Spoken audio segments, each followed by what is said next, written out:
how's the school? How's all? Here we have Julián. He's an Oregon fan. So Okay. Hey, Josh, how you doing? Good. How are you? Good, good, good. It's nice to have here with us, and of course, to me, being a Ducks fan, of course, is awesome. Yeah, for Good sure. decision to come to Oregon. Oh yeah. tell us a little bit how have you been all this time since last time we talked?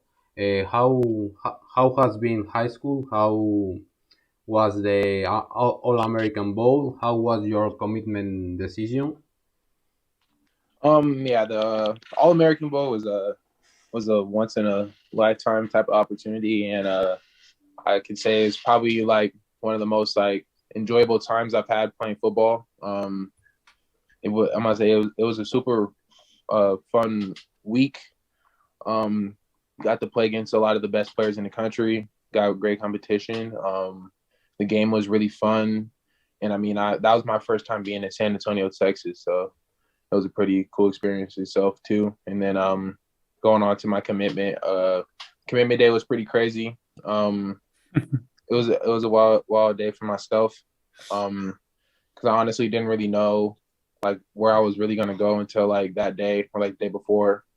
It was really a last minute decision. But I feel like I made the best one for myself and for my family, and I'm making the most of it right now.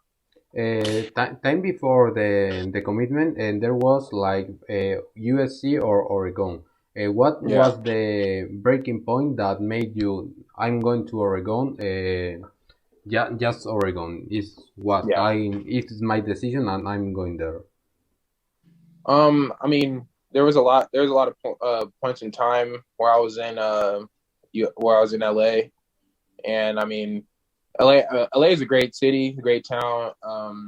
It's a great place to be, honestly, if you really want to like market and brand yourself. But I mean, I feel like I can do the same, if not more, in Eugene.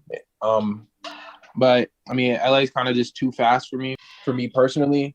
USC is a great football program, and Coach Riley's a super nice dude, and so is Coach Henson. And I mean, those are people I could have played for, but at the end of the day, Coach Lannon and Coach Clem are people I wanted to play for a lot more, So But one point you meant after your decision was about you felt some familiar situation or that you feel like Oregon is a kind of stuff very familiar, and maybe it could be some one of the reasons to move to Eugene, isn't it?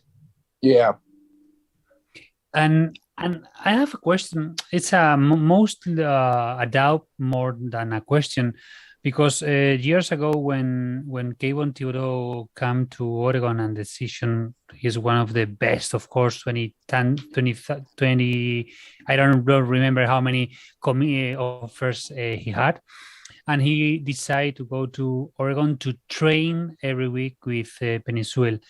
And my question to you is, if you, in your decision to go to Oregon, it is have to train every week with great defensive line and linebacker that in Oregon there's plenty. Of course, the most Yep. important right now are Noah Sewell and Justin Flo, but this kind of situation that you have to train every week with great defensive line, it's one of the decisions or one of the points you had.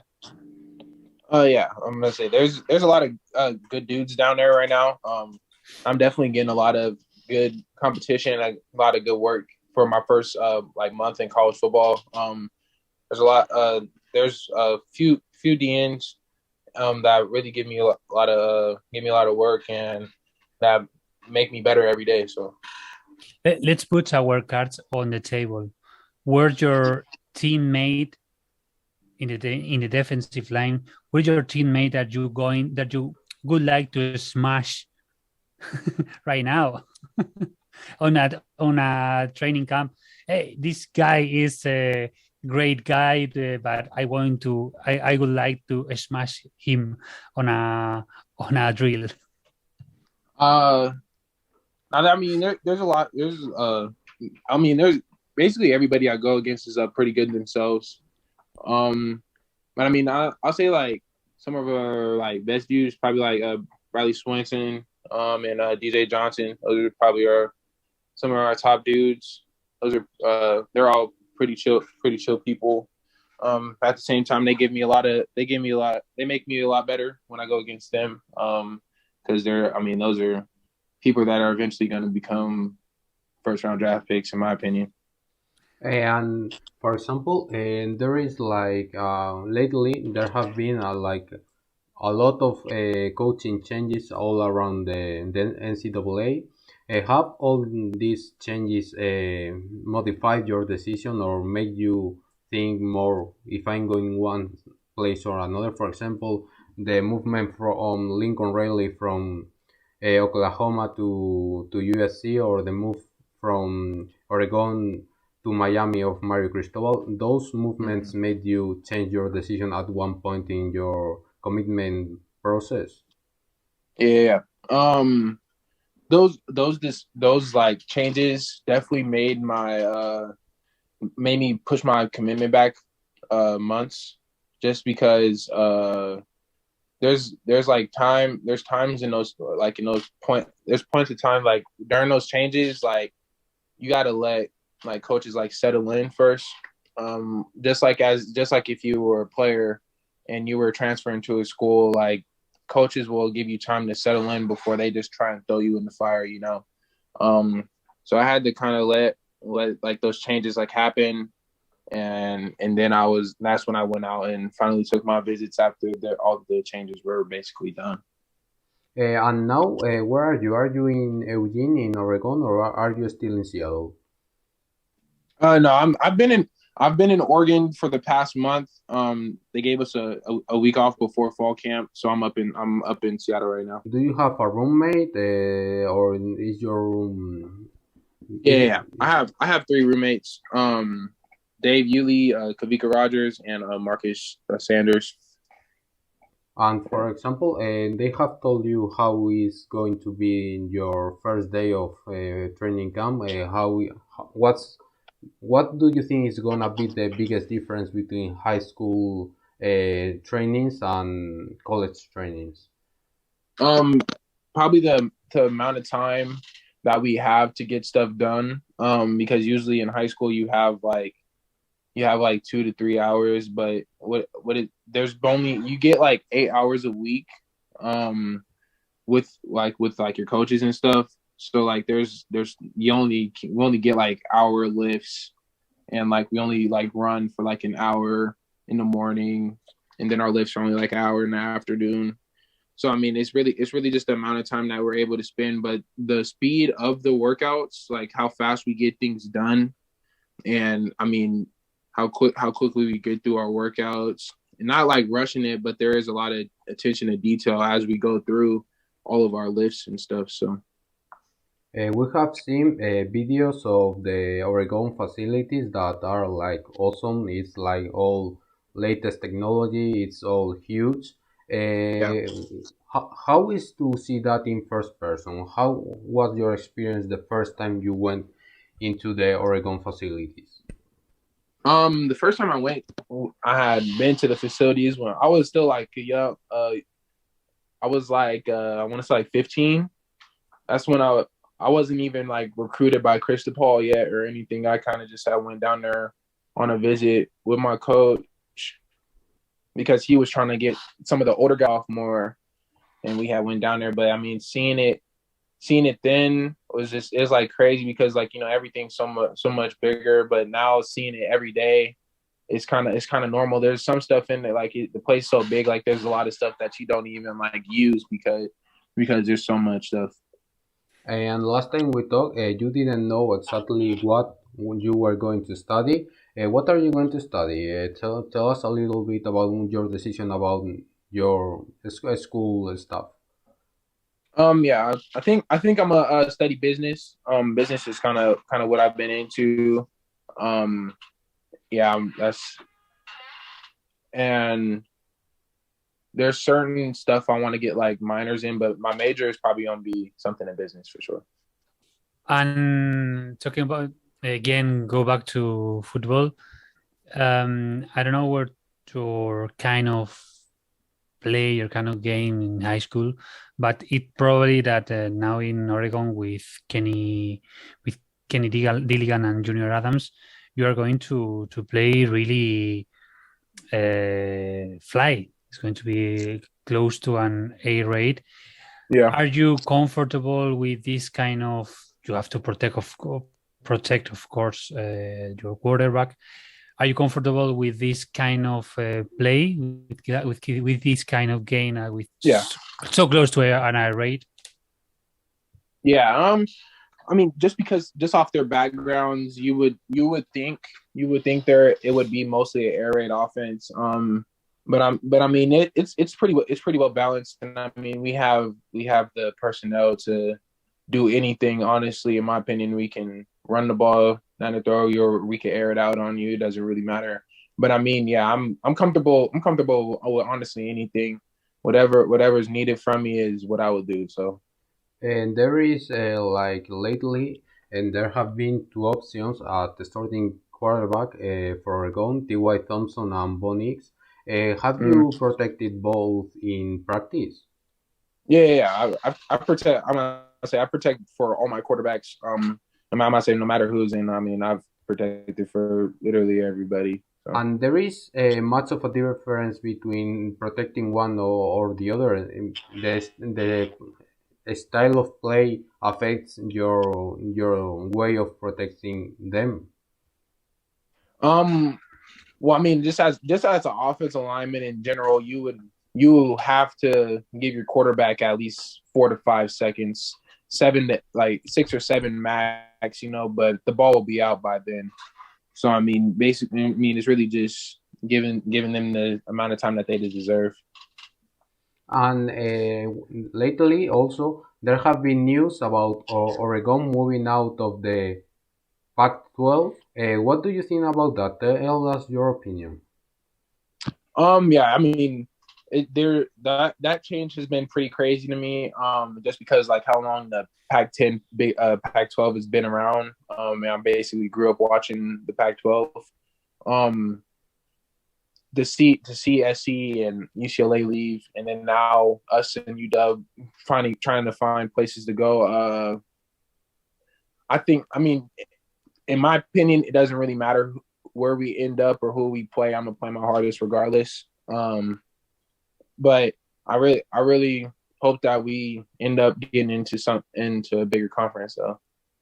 Yeah, but there's a kind of risk with this because, of course, we are not going to lose. We're not going to miss Oregon versus Oregon State, the Platypus Cup, or Washington against versus Washington State. Of course, the big rivalities are not going to move to other conference, but the risk is over there. Yeah. But, do you think it's going to be moved again, or we're going to have a super conference, or I don't know? For you, what is the best? Not the best, but yeah, the fittest. Yeah. I mean, well, we all know obviously the best conference in college football is the SEC. So I mean the amount of competition that's in the SEC compared to the Big Ten, I mean, it's pretty close. But I mean, the SEC is obviously a better conference. To me, I don't think the SEC is gonna take any more people or take any more schools. So I honestly think we might end up in the Big Ten along with USC. But if not, then I mean there's still a lot of time to really figure it out. We have like 2 years because the USC and UCLA thing doesn't go into effect till 2024. So there's really like 2 years to really figure things out. So I'm not really sure, but I mean whatever's happens. And have the coach talk about you if you are going to be a day one starter or you are gonna get into games progressively until you are a starter? Me myself, I'm working hard every day to try and become a starter. But I mean, if not, I'm definitely going to be playing. I know one thing about me, I'm gonna definitely try and get on the field, and whether it's starting or not, I want to be playing. I will be playing. Now I want to change a little bit of stuff.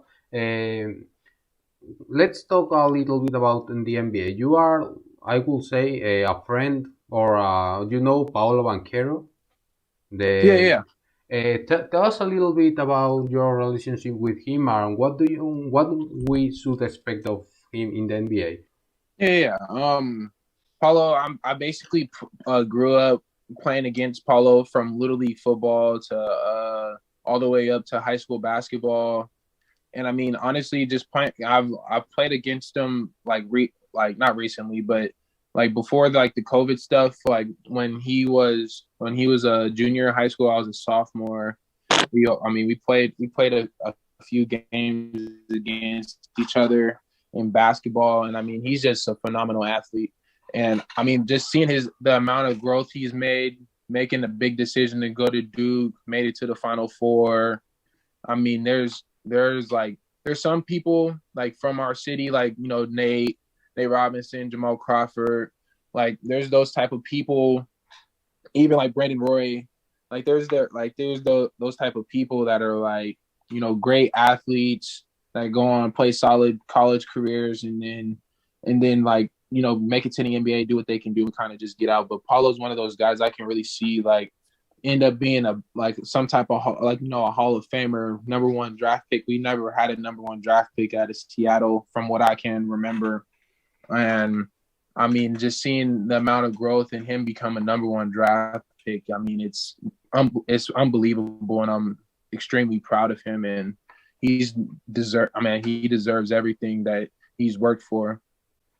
Everybody's talking that the back or the Sonics are come back probably in 2 or 3 or 4 years.